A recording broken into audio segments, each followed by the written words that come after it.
Corona के बढ़ते हुए संक्रमण को देखते हुए सरकार ने विगत दिनों राज्य में लोगों की सुरक्षा के लिए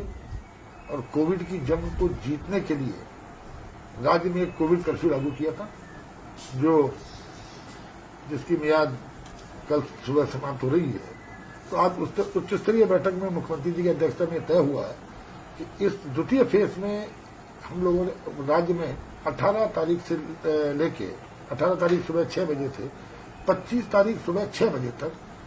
द्वितीय फेज में कोविड कर्फ्यू लागू किया जाएगा, जिसमें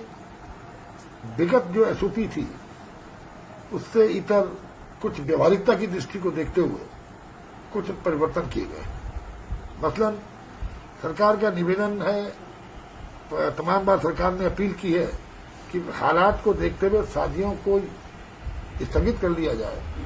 अगर ये संभव नहीं है तो शादियों में 20 की सीमित संख्या तक जो अनुमति है, लेकिन उसमें 72 घंटे पूर्व के आरटीपीसीआर को अनिवार्य कर दिया गया है कि 72 घंटे पूर्व का आरटीपीसीआर उनके पास नेगेटिव रिपोर्ट होनी चाहिए, जो जितने 20 लोग शादी में अटेंड कर रहे हैं। इसके साथ साथ एक शिकायत कई जनता से मिली थी कि जब अंत्येष्टि में लोग जाते हैं तो जाते हुए तो परेशानी नहीं होती, पर आते हुए क्योंकि उनके पास समय कोई प्रमाण नहीं होता कि वो अंत्येष्टि से आ रहे हैं, तो उनको कहीं ना कहीं परेशानी का सामना करना पड़ता है। उसको व्यवहारिकता की दृष्टि से तय किया गया कि अंत्येष्टि में जो अनुमन्य 20 लोगों की जो प्रेजेंस दी गई है, उन 20 के 20 लोगों को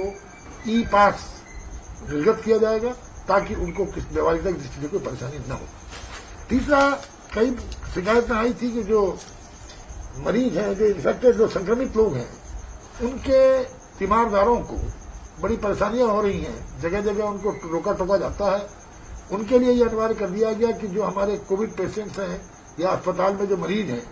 उनके जो तीमारदार हैं, उन पर डॉक्टर का प्रिस्क्रिप्शन, डॉक्टर की जो पर्ची है, वही उनका पास माना जाएगा ताकि उनको किसी तरह की परेशानी न हो। इसके साथ साथ कई बार लोगों में मेडिकल इमरजेंसी आ जाती है, कोई बहुत आवश्यक काम आ जाता है, किसी परिजन की मौत हो जाती है। ऐसी स्थिति में उसको भी कहीं न कहीं कर्फ्यू के दौरान परेशानी का सामना करना पड़ता है। तो ऐसे लोगों के लिए भी ई पास की व्यवस्था की गई है कि वो अपना आवेदन करेंगे और उनको पास निर्गत किया जाएगा ताकि वो उनके आवागमन में कोई विघ्न पैदा न हो। बैंक्स ने अपील की थी, जो राज्य स्तरीय बैंकर्स कमेटी की बैठक है, उन्होंने एक अपील की थी कि साहब आज की स्थिति को देखते हुए जो बैंकिंग आवर्स हैं उनको 10 बजे से 2 बजे कर दिया जाए। उच्च स्तरीय समिति ने उसको स्वीकार किया है और अब जो बैंक्स हैं वो 10 बजे से 2 बजे तक ही काम करेंगे। इसके साथ साथ जो हमारे एम्प्लॉइज स्टेट इंश्योरेंस कॉर्पोरेशन है, जो राज्य कर्मचारी वित्तीय संस्थान है, उनका भी निवेदन था कि उनको फंक्शनिंग की अनुमति दी जाए, तो उच्च स्तरीय समिति के द्वारा उनको भी अनुमति दी गई है। इसके साथ साथ हरिद्वार में आप जानते हैं पूरे देश के लोग अस्थि विसर्जन के लिए आते हैं और उनको भी परेशानियों का सामना करना पड़ा, तो उसमें यह निर्णय लिया गया कि अस्थि विसर्जन में 4 व्यक्तियों को अनुमति किया गया है और वो व्यक्ति जो आएंगे वो जो वाहनों की 50% क्षमता का जो इसमें एसओपी है उसका पालन करने के साथ साथ 72 घंटे पूर्व का आरटीपीसीआर उन पर अनिवार्य कर दिया गया कि उनको रिपोर्ट लानी पड़ेगी। एक और थोड़ा सा बदलाव ये आया है, जो 7 बजे से 10 बजे तक जो दुकानें खुलती हैं, सब जो आवश्यक चीजों की, मतलब सरकारी राशन की दुकान, सब्जियों की सब्जी, दूध और मांस मछली, इसके साथ साथ बेकरी निर्माता जो मैन्युफैक्चरिंग है, बेकरी मैन्युफैक्चरिंग,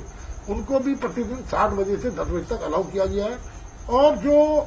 पिछली बार आपने देखा जब पहले फेज में 14 तारीख को हम लोगों ने दुकानों को 7 से 12 अलाउ किया था, इस द्वितीय फेज में 21 तारीख को 7 बजे से 10 बजे तक की दुकानों को, जो राशन की दुकान और किराने की दुकान होंगी, वो 7 बजे से 10 बजे तक अनुमति की गई है 21 तारीख को। इसके अलावा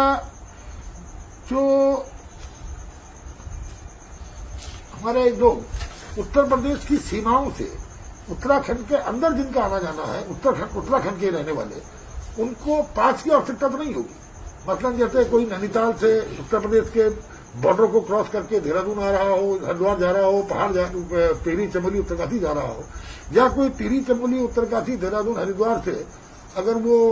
कुमाऊं क्षेत्र में जा रहा हो जहां पर उत्तर प्रदेश की सीमाओं को क्रॉस करना पड़ता है, वहां के लिए आवश्यक उनको पास की आवश्यकता नहीं होगी, लेकिन उन्हें पोर्टल पे पंजीकरण कराना अनिवार्य कर दिया गया है। देखिए,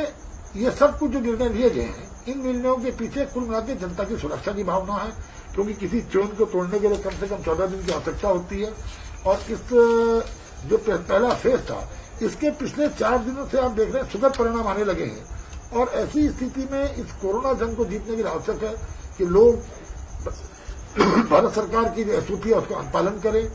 बिना किसी काम के अनावश्यक रूप से घर से बाहर न निकले, ज्यादा से ज्यादा जो अपना एसओपी का पालन करने के साथ साथ प्रयास उनका ये रहे कि न केवल स्वयं बल्कि दूसरों को भी इसकी जागरूकता दे। और खासकर ग्रामीण क्षेत्र के लोगों से सरकार का अनुरोध है कि आरटीपीसीआर टेस्ट आवश्यक रूप से कराएं, ताकि उनके जीवन को बचाया जा सके, उनके परिवार के लोगों को संक्रमित होने से बचाया जा सके, उनके गांव को संक्रमित होने से बचाया जा सके। क्योंकि ग्रामीण क्षेत्र में जिस तरह इस कोविड ने पांव पसारे और ग्रामीण क्षेत्र की जनता आरटीपीसीआर टेस्ट करने से बच रही है, उसको कहीं न कहीं इसमें आगे आना चाहिए और अपने जीवन की रक्षा करनी चाहिए। सरकार ने इसीलिए ग्राम सभाओं में कोविड का जो मॉनिटरिंग का काम प्रधान को समिति का अध्यक्ष बनाया है, ताकि कोविड की जंग को जीत सके। और सरकार का ये जनता से स्पष्ट कहना है कि कोई आर्थिक परेशानी सरकार इस जंग को जीतने में नहीं आने देगी। जितनी आवश्यकता होगी सरकार उनको पूरा करेगी। और सरकार का सबसे बड़ा निर्णय है कि हम अपने हेल्थ सेक्टर को खासकर सुदूर सीएचसी और पीएचसी को भी ऑक्सीजन सुविधा दे करके वहां पर भी हमारे आदमी को इलाज मिल सके, इसके लिए सरकार कटिबद्ध है। लगातार उद्योगों के लिए बहुत महत्वपूर्ण निर्णय लिया गया। उद्योगों के लिए हमने पिछली बार ये लिखा था कि उद्योगों में अनिवार्य तौर पर यह कहा गया था कि या तो औद्योगिक क्षेत्रों को अपनी लेबर को अपने परमिशन में रखना होगा या उनके आवागमन का व्यवस्था करनी पड़ेगी। उसमें उद्योग जो हमारे इंडस्ट्रियल सेक्टर है उसके लोगों की अपील पर सरकार ने निर्णय लिया है कि यथासंभव प्रयास करेंगे कि वो इस तरह के जो पहली एसओपी थी उसका पालन करें ज्यादा, क्योंकि ये प्रयास सब मजदूरों की जिंदगी के लिए भी है। और हम ये भी चाहते हैं कि हमारे उद्योग लगातार काम करते रहें। तो ये इस सभी दृष्टि से ये जो द्वितीय फेज है, इसमें आप सबके जनता के सहयोग की अपील सरकार करती है। इस सहयोग इसमें पूरी तरह से इसका अनुपालन करें और इस चेन को कोविड की चेन को तोड़ने में स्वयं भागीदार बने, ताकि कोविड के खिलाफ हम लोग इस जंग को जीत सकें।